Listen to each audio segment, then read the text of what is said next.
what are some of the successes that you've achieved with BSB Consulting? One of the biggest ones would just be relationships formed with different clients over time. When you're growing a business, this goes for like every single type of business that's out there. You're always going to have a small portion of people that are going to be unreasonable. And it's going to be usually for most businesses, a super small portion. In our company, we've had like a 99.9% success rating of having just amazing clients. And those relationships over time, they really can give you a lot of confidence and faith in what you're providing, is of value. When, they refer you to people, they come back for other jobs. So yeah, our biggest success would certainly just be the process of building such an amazing clientele. And in the last year, Kevin, thanks for coming on the podcast. Could you tell us a little bit about your background? Thanks, David. Yes. So basically, about 4 years ago, 4.5 years ago, I started a consulting firm, Black Sheep Business Consulting. And it was kind of the culmination of years of experience just in work, like outside of owning businesses, some experience in owning businesses, and kind of a calling from being quite young and just saying that I think I'm going to be in business one day. I just always felt that. So, BS Beacon was born. It's the abbreviation of Black Sheep Business Consulting, and it's been a wild ride so far. It's been great. So, how did you settle on that name, Black Sheep? There was a few different names going around, and that one. So it's nothing. Sometimes people are. We'll edit that. Is that a cat? Yeah, we'll edit that, right? It's cool. So how did I come up with the name?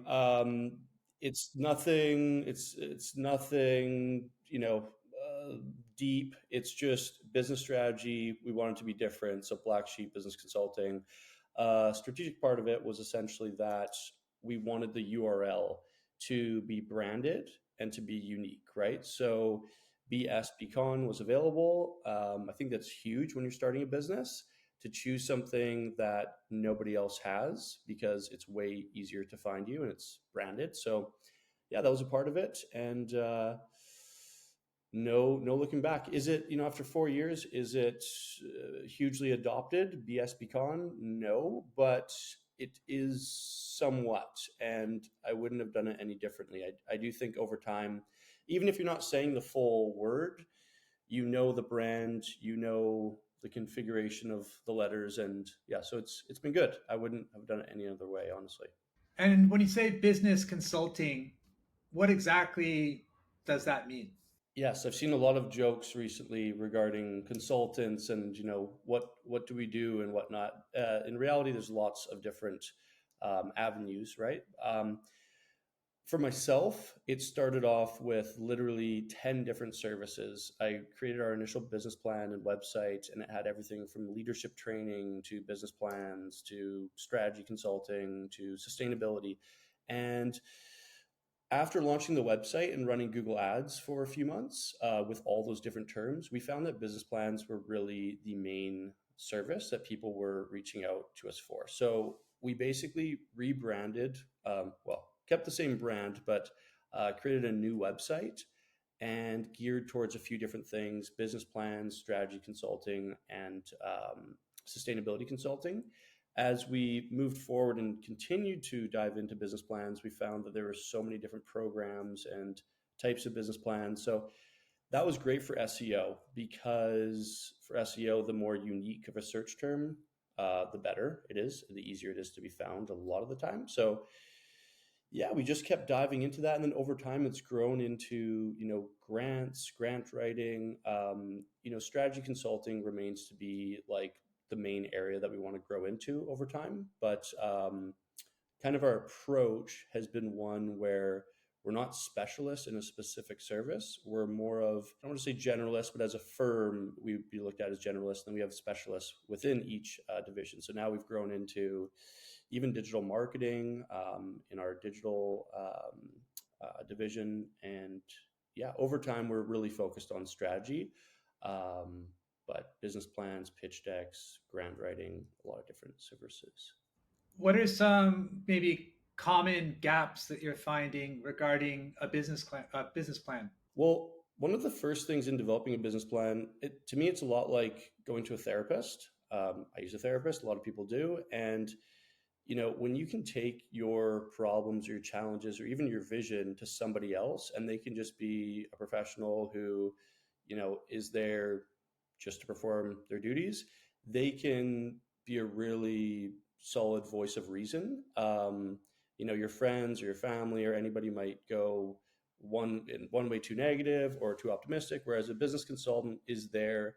Our approach is, we first of all, it's our job to do it, so we want to be honest with you and give us your honest intake. But two, if your business is successful, there's a very high likelihood that you'll be working with us in the future to write grants and just to grow your business. So there's a few different reasons why we want to ensure you're successful, but the biggest challenge really, is that people kind of think they need to have everything figured out before they start working with a consultant, and it's completely not the scenario with us. At least, we're really focused on having an interactive process where we go through everything from concerns you have to licenses you might need to financial projections, pricing. So in my opinion, you want to go into it knowing it's going to be a process and you don't have to have everything ready.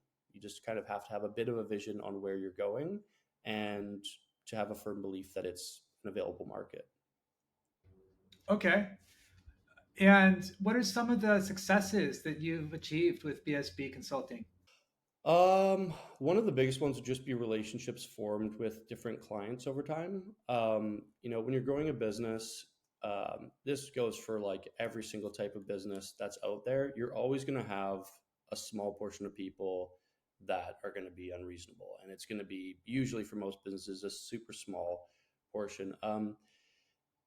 In our company, we've had like a 99.9% success rating of having just amazing, amazing, amazing clients. And those relationships over time, they really can give you a lot of confidence and faith in what you're providing, is of value. When, they refer you to people, they come back for other jobs. So yeah, our biggest success would certainly just be um, the process of building such an amazing clientele. And in the last year, we've just seen so many repeat clients, referrals, and it's just really heartwarming. And it's also very motivating because, yeah, you will encounter some challenges along the way.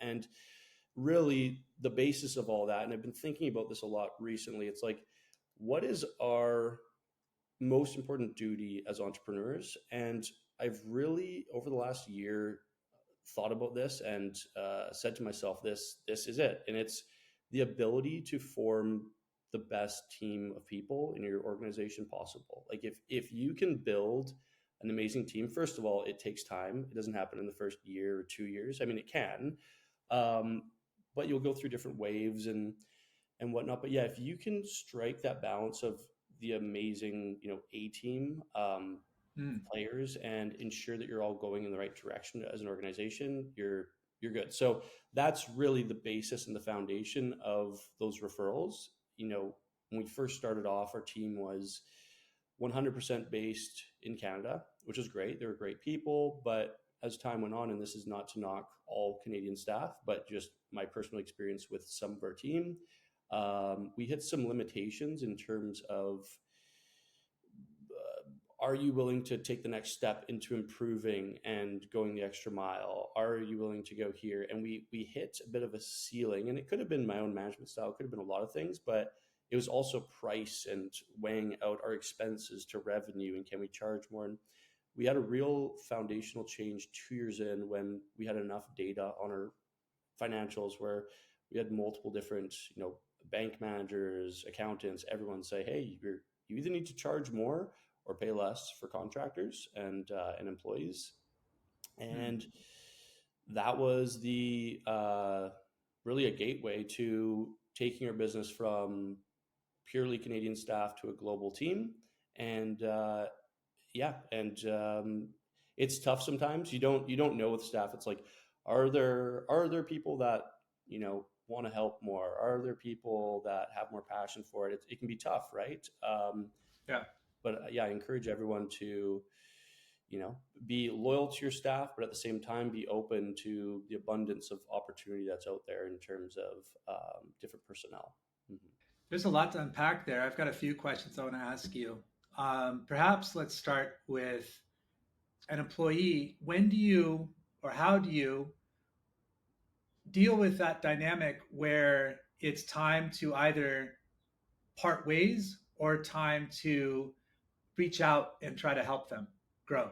Absolutely. So my personal approach is brutal honesty. So like I think the top levels of entrepreneurship are extreme polarities, right? It's like just to answer that specifically though, it's the polarity is complete brutal honesty, at the same time compassion and understanding, right? So um, we had a staff member for a long time and they were always okay, whereas our, you know, we keep striving to have like A plus team members, but the team member continued to just have a lot of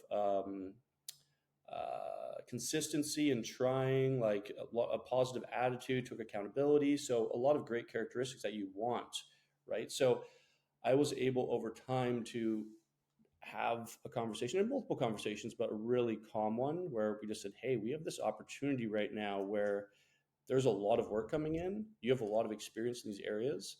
How do we overcome some of these challenges that keep coming up? And yeah, when you come into something just with complete honesty and also compassion, it's incredible. The team member was so conscious of the fact that they had been messing up, and we're able to be equally honest with myself and just say, hey, I feel like I've been messing up less recently. And I was like, yes, right, because they had been, and it was going in the right direction. So I think there's always something that's in the way, like in any business, in any team, in any person. There's always some limiting aspect, and by addressing that and being super honest, I think that's where you can come and address the truth. So I'm not sure if that answered it properly, but yeah, that's my approach. Just brutal honesty and compassion. Yeah, that helps. Thanks. Now, you mentioned that some of the challenges could be due to your growth as a manager, and that's also something that I've personally noticed. And I wanted to unpack that a little bit. That transition between being an employee and being an employer, a very different skill set. And how did you navigate that transition? So this is really my probably third, well, it is my third business. I've probably never said this to anyone or for like 20 years, but I had a business when I was, I believe, 9. My dad helped me incorporate it, and it was Great Canadian Gecko Company. I had leopard geckos, and my plan was to sell the offspring of the geckos. It never happened, and there was no real revenue generation, but there was that, which was an awesome kind of, it was just a great little experience seeing a business be incorporated. Then my major business there was when I was 19 to about 22. And it was a property service business that my dad had built through my teens that been working in. And then I kind of created a new business. He got out of it, and I grew that. From from exiting that when I was 22, and the business strategy in that was just not sound. We needed to charge more. There's a lot of problems, and I was working a lot, and just for health reasons and whatnot, we just said, "Hey, it's been a good run. Let's it's the safest call just to exit this." So overall, great experience. But from 22 to I think about 27, 28, when Black Sheep was incorporated, I worked at a lot of different organizations, and I think that's like one of the biggest things for any manager, leader, business owner. Get tons of different experience, like go into nonprofits, like charities, definitely for-profit businesses, and see how different organizations work. Like culture spoke about so much, and um, it's the real deal. But you can't really have a sound understanding of culture till you've worked in enough places and seen enough management styles. So my last employer was in infrastructures and civil construction, and they had this incredible approach, almost like a Christ-like approach of just like complete faith in people, care, like love, understanding. At the same time, there was like some really core levels of principles, safety and care for one another, and obvious things like zero harassment and care for your fellow employees and the public. But it was it was really incredible how they gave so much, and how a lot of people went there that had a lot of incredible experience, and they did so well. And it was just like, okay, this is the holy land of working in civil construction. And then other people didn't have that same experience and walked into it and didn't really know what they had, and it kind of showed. It was really fascinating. So when I came into starting this business, I was still working there for a few years, and they were just an incredible employer. And that that's what I needed. I really needed that compassion. Things were a lot tougher when I was younger and whatnot, and there was still some compassion, but it was just a lot more. Yeah, it was a lot more challenging, and just that compassion to people in today's day and age, it's huge, right? You have to have that balance of like reason of, hey, this is happening. Why is it happening? We've gone through it. How do we address this?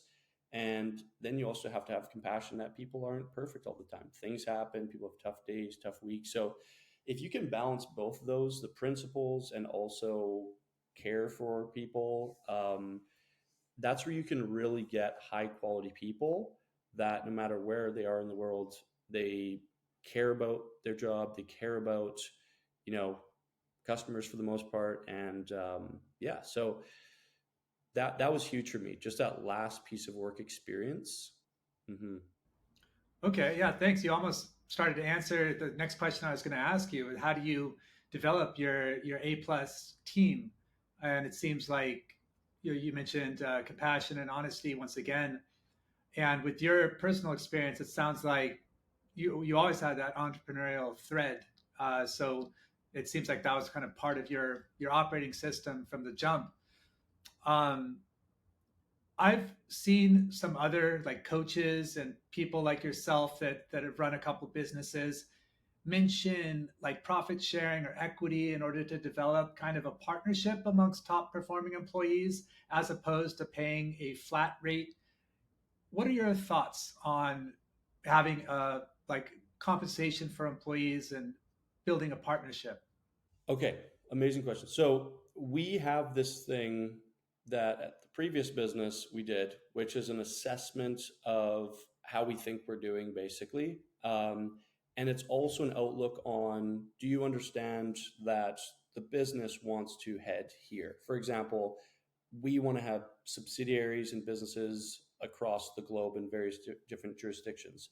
And then we go into questions such as, is it something you're interested in? I clearly communicate this to all team members because we do it about every 6 months. We're actually doing it right now, and we're in the Hmm. first stage of it. So we've sent it out, everyone's completed, then I'll review it individually with everybody. And one of the first things I say is there's zero pressure to go into any of that. It's just a question so that we can align with you as to where you want to go. Some people think they want to go somewhere and they don't know yet, like in anything until you've tried it, that they actually don't want to go there and they want to go somewhere else. So it's key, I think, with every single employee, team member, staff member to craft individual plans as long as they align with where we're going. Do like high level, do I think that it's a good thing to have team members owning equity and whatnot? I think it's possible, and I think it's something that you should have, in my opinion, available to different staff members. Um, the reality, I think, with a lot of people is that they're working as employees of a business because that's what they want to do. They don't want the stress of annual general meeting. They don't want like they don't want the stress of all those things. At the same time, I think a lot of people want to be a part of something that's growing. It's exciting.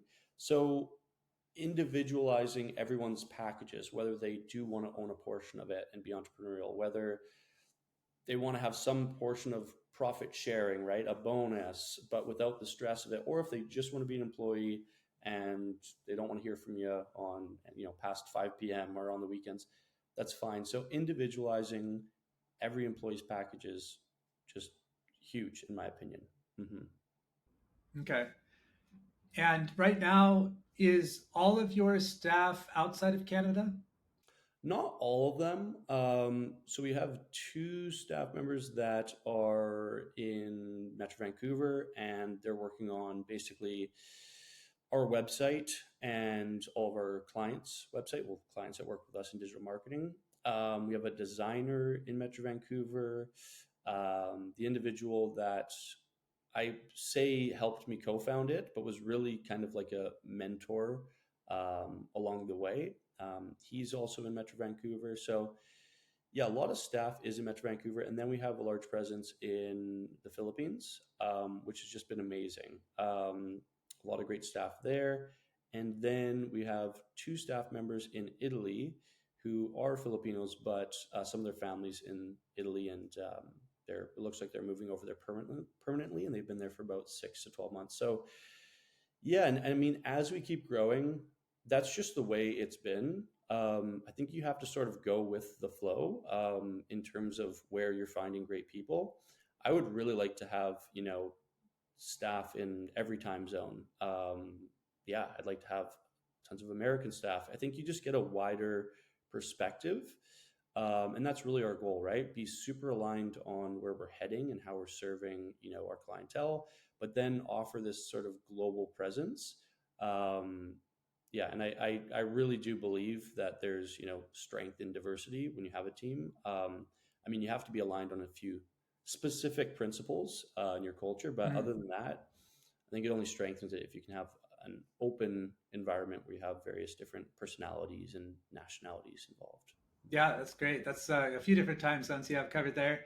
Um, could you talk a little bit about what it's like developing a global team and managing a global team? Because I imagine there are a few differences in terms of expectations and culture. How do you build your own company culture? How do you create this synthesis of various perspectives? Yeah, I think the foundation of it all is coming with, and this is used a lot these days. I hear it a lot, but coming with humility.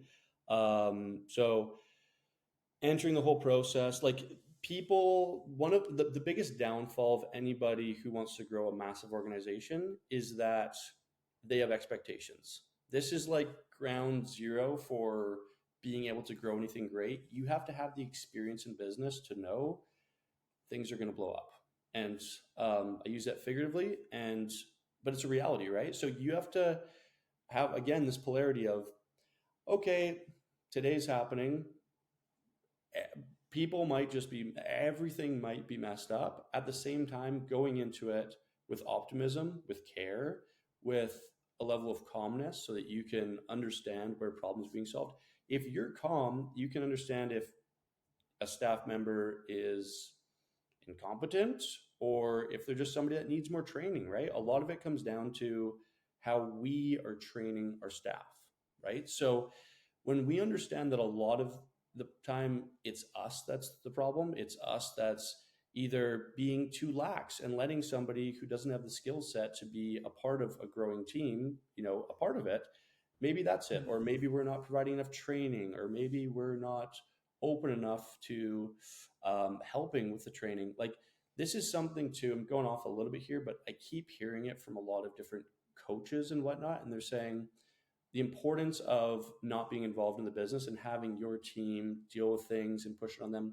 It's like that sounds great. And there's a place for that. But at the same time, if you want to build something substantial where you can get to a place where your team can not only manage your business, but also grow it, you have to invest in their skill sets. And that takes time. It takes late nights, like, yeah, it takes a lot of work. So, um, yeah, how do you get to that place? You just have to the real answer is you have to start with one. You have to have that one first great team member that's exceptional in every way, and then build from there and work with them to just go, okay, now there's two of us. and let's find the next one. And understanding that people that come on board, they might be super exceptional, but you may not have the budget to keep them there for long enough, right? Like you just have to go into it knowing that anything can happen, and then zooming in and going, okay, what can we do today? And that's where a culture is born, right? It's not born with one person; it's built with two, and then three, right? So, yeah, that'd be my answer to that. Okay. So we talked a little bit about the ideal company makeup. What about the client side of things? Do you have an ideal client, and are there any type of clients that you've had to say no to, even though the money was there? Yeah, I mean, one of one of our core, okay, foundations for what we're looking for in a client is what you just mentioned. It's that they have the money to proceed. I I can't think of any off the top of my head, but I'm sure there's been a few that had the money but we weren't aligned. But in various different businesses, and this is the importance of monetizing something fast and stepping into that, you have to ensure that you understand your audience, and then you have to be able to serve the best of your audience repeatedly and whatnot. So our ideal client is somebody that of course has the money to move ahead, but then the next step in that is that they have the time to invest it into whatever we're trying to achieve. If a client, let's say client A1, they have the money, but when it comes to the actual project, they have a lack of interest in being a part of it. They don't invest any time in it. And when they do invest time, it's very quick and it's just you figure it out in layman's terms. Like it's that simple. That's not our ideal client, because the outcome of that will be maybe that, okay, payments came through, but we didn't actually help them grow their business. The real magic happens from payment starting project to a consistent collaboration throughout the project, where at the end of it, they're probably with, if you look at our services currently, they're going to have some sort of a document, might be a grant, might be a business plan, a pitch deck, financial projections, strategic plan. That's great. And I love a beautiful looking, strategic plan or pitch deck. But the magic is at the end of that, the client and their team are hopefully 5 to 10 times more knowledgeable about the risks in that project, why they're going in that direction, who's doing what. And that's what we're there to do. We're not there to go, okay, let's, rebuild the foundation unless it has to be done. It's more of let's understand where we're going, and when the boots hit the ground on the project, who's doing what, how's it going to work, and what are some of the critical elements that the team needs to look at. So, yeah, being a collaborative client is definitely huge, hugely important in our process. Okay. I've heard from a few people in consulting that AI is posing somewhat of a, I don't know if threat is the right word, but it's shaking things up, let's say. Where do you see AI intersecting with your business? Absolutely. So, just two kind of points on that. One, I think the basic approach for all businesses with AI should be some level of knowledge of it, of a bit of research on where it's going, and then also integrating it wherever it makes sense, right? So some businesses, just by the nature of whatever field they're in, will be completely AI, or like 99 to 100% AI. Excuse me. A lot of businesses, I think the best ones that survive and that will go to the next level are going to be the ones that integrate it where it makes sense. They don't fight it, they welcome it in and they utilize it. And then what really happens is when they do that, they usually compound, and they'll usually be the most efficient and buy out other businesses and just grow. So my quick analysis on it is use AI, understand it, don't push it away, just be open to it and work with it and be knowledgeable of it. Outside of that, in the consulting industry, again, from like our first question, there's a lot of different types of business consulting, right? Right now, we're working with a lot of startups, small to medium sized enterprises, and like medium sized companies. Um, in the very top level of consulting for like Fortune 500 businesses and whatnot, that's a different arena. I don't have enough knowledge on it today. That is our goal, is to get into it. So I won't address AI with large cap businesses, but I will say societally, there's for sure, challenges in terms of what are people potentially going to do. I heard from somebody who was actually a client who was an AI graduate. So they took, they have a university level degree on AI. They know tons about it. They've been a programmer for like 20 years. And they were just saying how this is not a concern. It was the classic idea of technology comes in, jobs are lost, and then many more jobs are created as a result of it. So this individual just a few days ago was just calming some of my concerns in that regard. So that's a good thing. But yeah, for us, again, we're usually working with small to medium sized enterprises. I would just say to those organizations, utilize it. And again, anything large cap, I know it's having an effect on those businesses. And I would say the same thing for them probably is to try to utilize it. Of course, they have much larger budgets, so they can invest into more R&D and so forth. But I definitely say that that is a challenge for big businesses that it usually the bottom line is huge. So it's like, okay, if it's a question between integrating AI or keeping this extra staff on, they're usually going to make business like decisions and integrate that. But yeah, for the businesses that don't want to be, shedding a bunch of jobs, that's going to be a problem. And they definitely have to be creative about how to keep that staff on and keep them efficient while integrating AI. Okay. You mentioned your goal, or one of your goals is to start taking on Fortune 500 or larger cap clientele. Um, what are some of your other goals to basically growing your organization, your consultancy? Mhm. So one of the biggest ones that we've been working on, and I'll just say it, is what we've noticed is a lot of our clients, they come from one service, whether it's a grant or a business plan, and then they're open to working with us again because they have the experience, our dedication for the most part, and um, our goal is to continue this growth and create some sort of a program where clients can receive benefits from working with us X amount of times in a year or over the course of a few years. So, creating some sort of actual community where by being a part of us and utilizing services, you're also a part of something larger. A lot of our clients, I think, would have a huge benefit in having access to other businesses in our ecosystem. So, we're currently working behind the scenes on what that looks like. Um, we've brought in a business development manager right now who's a good friend of mine, and he's just blown away by, and this is just in the last month, by the quality of our leads of new people who just find us through SEO, our existing clientele. So we're really working right now on understanding what is the most seamless way to take an existing client and ask them a few series of questions. Like some clients for sure wouldn't want to be a part of any business group. They just want, to have maybe reduced rates or have us, searching for grants, for example. So we're working on kind of that platform to understand what people want, a bit of a questionnaire, and then to from there create something that will really serve our clientele and keep them part of our ecosystem.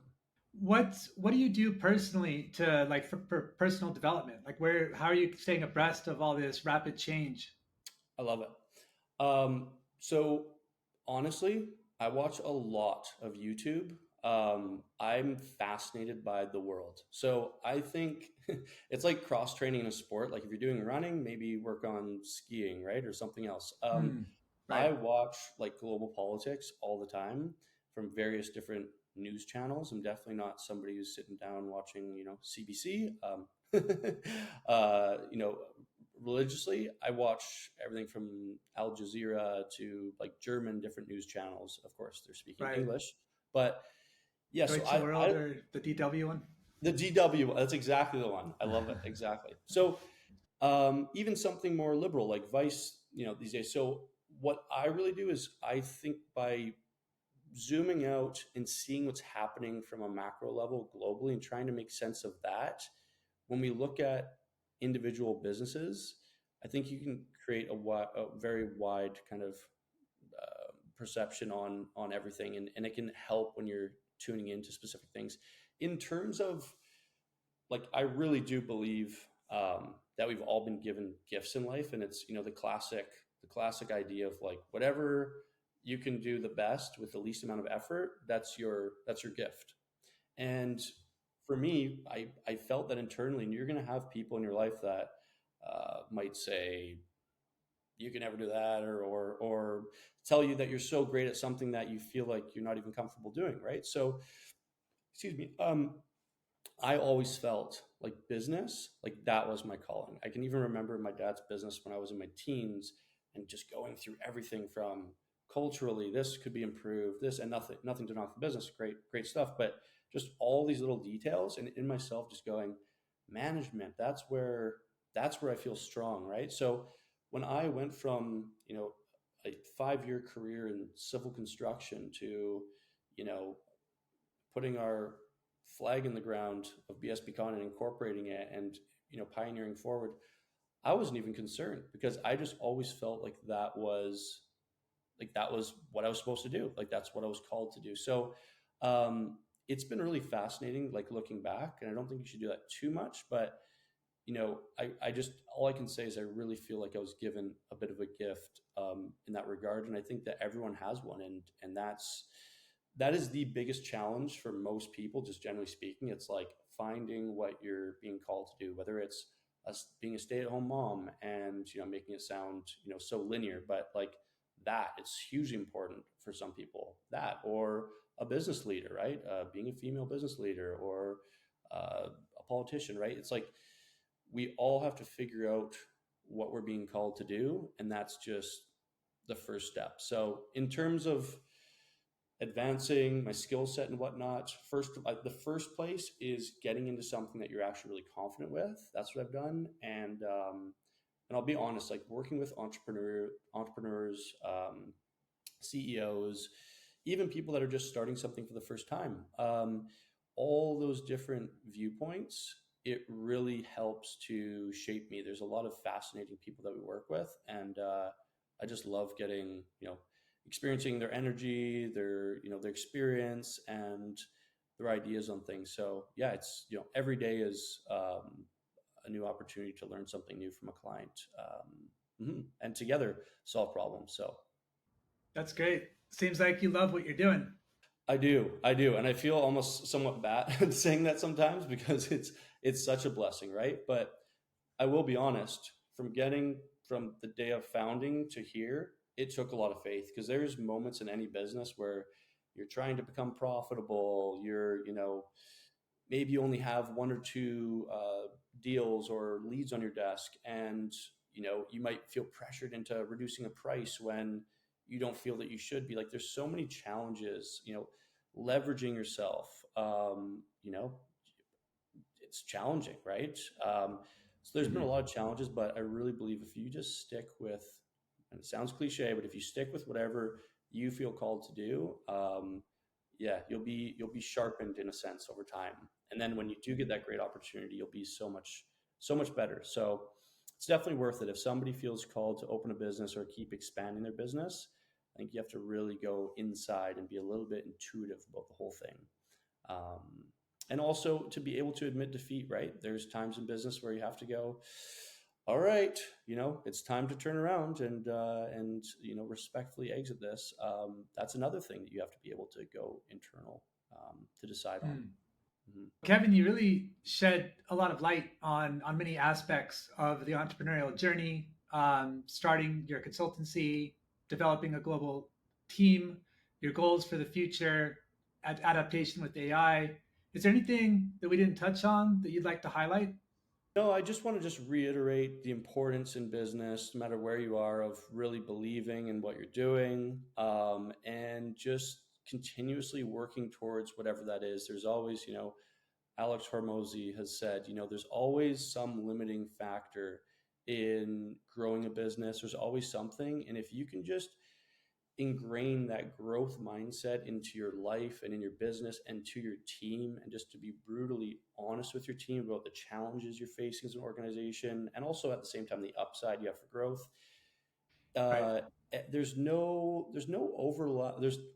There is a massive overlap in everything, and it's an overlap of truth, right? So just if you can address everything with truth, um, you're just going to be leaps and bounds ahead of anybody else. It might take a little bit longer because you're not taking the shortcut, but yeah, just try to address everything as honestly as possible, and look and understand there's always something limiting you at all times, right? I saw Jeff Bezos on Lex Friedman, and he was talking about the way he talks about Amazon is mind blowing. He it Mm, sounds like so pessimistic in some ways, like the challenges are going through this, and they're one of the largest companies on earth. But it's because he has that mindset of understanding how they could always be so much better. Um, yeah, and just one more takeaway on that, and this is 100% Jeff Bezos, and I've been utilizing this a lot. And he's not the only one to say it, but the importance of velocity in any business in decision making.